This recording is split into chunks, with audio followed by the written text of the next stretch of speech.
Hello, my name is Dr. Barry Kennedy, and this is my presentation for Constitution Day 2024. And the main focus this year is going to be on what do you really know about the Constitution? In other words, looking at some of those facts and details that are out there about the Constitution that sometimes people really don't know. So that is our focus, and let's get started. The first, did you know that the creation of the Constitution was technically done in an illegal manner? According to the Articles of Confederation, all 13 states had to agree on any changes to the Articles. Well, when they got together to change the Articles to make revisions, the state of Rhode Island did not show up to those meetings in Philadelphia. And it was soon decided there that, well, we can't really revise the Articles. What we need to do is create a new Constitution, a new government, a new governing document. So in reality, without the support of Rhode Island, this was really done in what could definitely be regarded as a semi-illegal manner, which does go to show that the government will do whatever it wants if maybe the opportunity presents. Our second, did you know? The Constitution does not limit the power of U.S. citizens, but it actually limits the power of the government. We see this in the preamble. The preamble says, "We the people of the United States, in order to create a more perfect union." And it goes on to say that we are giving the power to the government instead of the government telling us what kind of power they're going to have. And this makes the United States really unique compared to other nations around the world, because we, the people, are in control of our government. And it outlines the contract between the two that the government will not become tyrannical. It will follow the rules set forth by the people. And as a part of that, the citizenry will turn around and support the government by paying taxes, by serving in the military, or anything else that may particularly come up. So we, the people, determine the power of the government, not the other way around. Our third, did you know? Did you know that the first article is by far the longest article? It's over half the Constitution. It is the most detailed article, and it outlines the powers of the legislative branch, which we typically refer to as Congress. In this article, we see the fear of the executive, and we'll talk about that more in just a minute. But as a part of the fear of the executive, the framers wanted three branches of government that were kind of equal, but with one branch being a little more powerful in terms of the lawmaking authority, the dealing directly with the people. And that, of course, is Congress, the legislative branch. And we see this because it establishes the rules for Congress in terms of, how do you get to be a representative? How do you get to be a senator? In addition to that, it gives the power of the House, budgetary matters, the power to the Senate of approving treaties and also approving presidential appointments. The overall Congress has the sole authority to declare war, to collect taxes, and a variety of other things, to print money. And the framers wanted it this way because they believed that this would ensure that our government would never be tyrannical, that the people would be in charge of the government, because it would be the people, of course, from the citizenry that would be elected to Congress. Our fourth, did you know? This concerns the executive branch, or Article 2.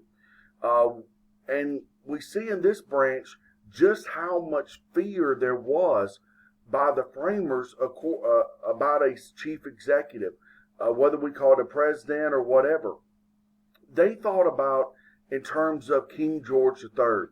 They survived the American Revolution. They still blame King George III for the American Revolution occurring. They claimed that he was tyrannical.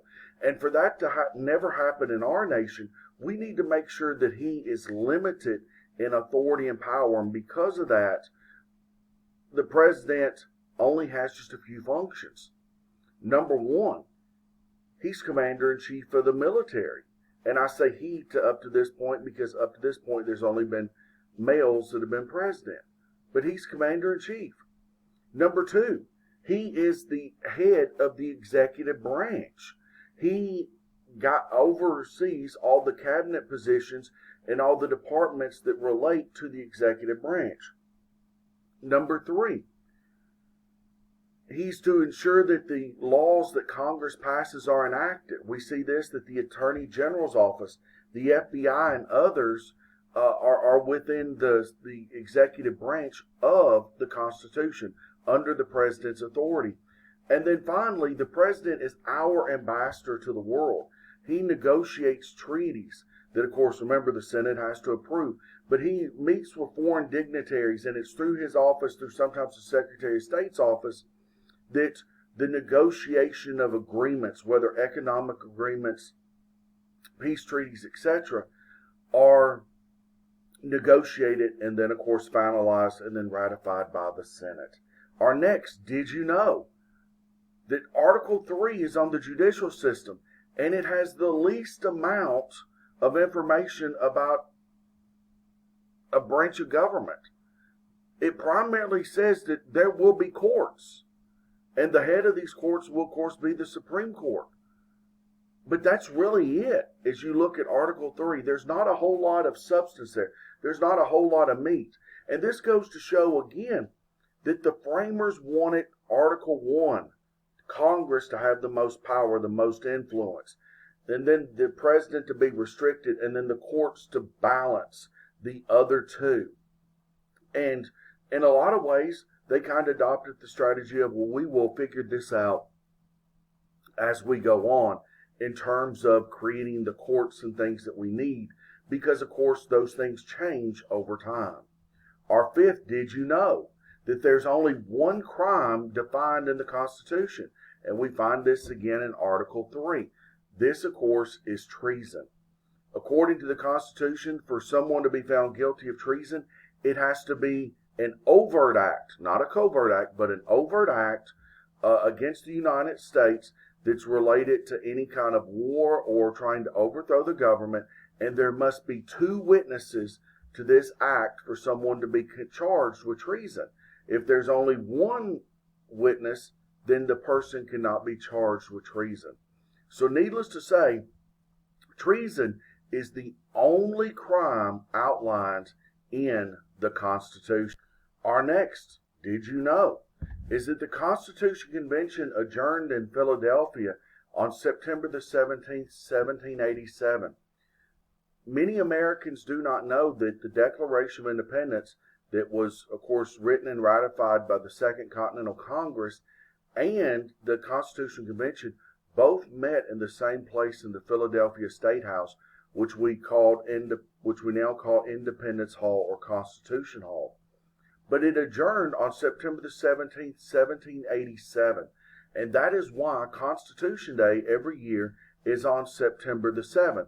Now, of course, the states had to ratify the Constitution, which is why there's a couple years before the Constitution actually goes into effect and the Articles goes away. But this is the date that they believe that they'd created the most perfect document, and that there, of course, would be one big change that would be made down the road that we'll get to in just a minute. Our next, did you know, was that the Constitution was ratified with the promise of the Bill of Rights, which had not been written yet. This is truly remarkable when you think about most people's distrust of the government today, that the fact that these states ratify the Constitution after the convention adjourned with the promise that a Bill of Rights would be written. And the interesting thing about it is they trusted one another to ensure that this would occur, which is something that today would probably be highly unlikely that would occur. And of course, those Bill of Rights are the first 10 amendments to the Constitution that were all ratified at one time.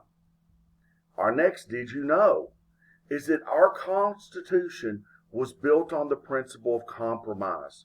The main compromise that we normally talk about with the Constitution is what's normally called the Great Compromise. And as they were trying to figure out what kind of government to have. Did they want to have a one house or a two house government? What role did the executive play and all that stuff? Because remember, during the Articles of Confederation, the executive really was the person who presided over Congress, a one house Congress. Well, Virginia wanted what's known as the Big State Plan, a plan where there would be a house and it's based on population to give the big states a stronger voice. Now we know that this becomes the House of Representatives. New Jersey presented what's known as the Small State Plan, where they wanted every state to be equal with the same number of representatives or senators. And this, of course, becomes the basis for the U.S. Senate. It was the Connecticut Plan, or which is sometimes called the Great Compromise, that put the two together. And said, let's have one of each.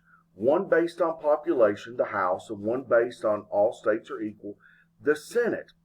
And thus it put it together, and it made both sides happy, because the small states were guaranteed to have an equal voice in the Senate, while the bigger states had a more powerful of a voice in the House.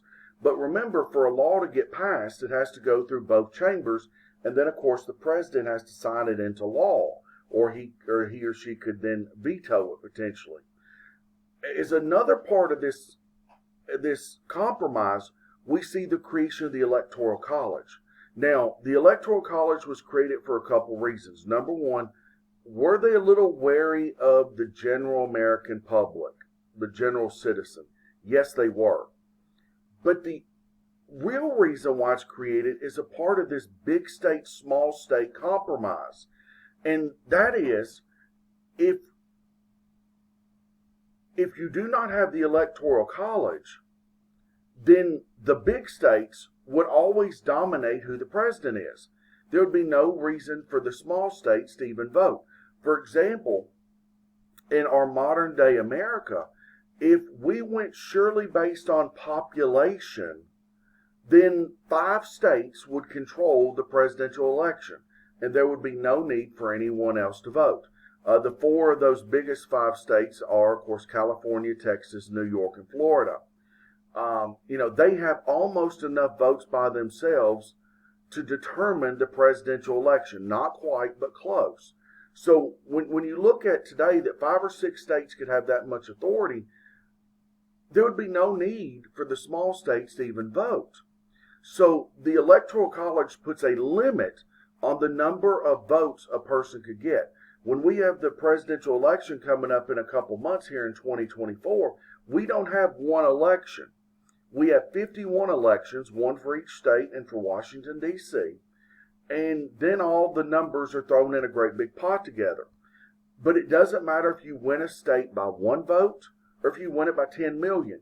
You get those electoral votes. Now, there are a couple exceptions, Maine and Nebraska, which vote via House district, so it's a little different there. But it's about protecting the rights of the small states, protecting the rights, in a sense, of anyone who does not live in a large metro state. And this is very important to making sure that all Americans at least have an opportunity for their voice to be heard, and it's heard through the individual state election, which is all thrown together to make the national election. But it's all about the power of compromise. Our nation was built on compromise. You give a little of this to get a little of that. We both get kind of what we want, but not all the way. And the nation runs effectively, or at least semi-effectively. Did you know that the Bill of Rights was created to protect the people from the government? We kind of mentioned this earlier a little bit with the preamble, but this is actually different. The Bill of Rights was to ensure that the government never became tyrannical and violated the civil liberties of the people. The First Amendment, that the government shall make no law respecting the establishment or prohibiting the exercise of religion. The right to free speech, the right to the freedom of the press, the right to peaceably assemble. And then, of course, my personal favorite, the right to petition the government on the redress of grievances. You can contact any elected official and tell them what you want them to do or what you don't want them to do or anything of that nature. And they have to listen to what you want to say. In addition to that, you look at other amendments. The Second Amendment. During the British occupation of Boston and other places, they tried to limit people to owning guns, which is why we see the right to bear arms, which is a military term. You also see with the Fourth and Fifth Amendment that, of course, during the British occupation, that people were not always protected from searches and seizures. They were not allowed to what we today call pleading the Fifth. These were all things that were done to ensure that the people were protected from the government. Again, to ensure that the government does not become tyrannical. And that's why those 10 amendments, originally there were dozens of them that were worked down and through compromise negotiated down into the 10 that we have that actually passed. There were a few that did not pass. The 10th Amendment, did you know, was created to protect the rights or the powers of the states. This, of course, is the end of the Bill of Rights, and this one specifically says that the powers that are not given to the federal government by the Constitution are thus in the hands of the states. This, of course, some people would say is the basis of the states' rights argument, which is not 100% true, but it definitely emphasizes that the states were important because they were the ones that ran the show during the Articles of Confederation. And this was an olive branch to the states from the federal government saying that we will have what's known as dual federalism. We will both govern the people. We will have shared powers amongst the federal and the state and the local level. So that's very, very important in terms of the negotiation aspect of making the states happy and also ensuring the rights that are protected for the people, because there are so many things that are done at the state level in terms of licenses and stuff like that, that if people had to go through the federal government, it would be an absolute and teetotal nightmare. So the 10th Amendment protects the states. Needless to say, folks, thank you very much for watching this video. I hope you've learned a little bit about the Constitution in terms of some things that are not always talked about, some things that are not always well known as regarded as the Constitution. And with that being said, again, thank you for watching. I hope you have a great and wonderful day. Take care of yourself and each other.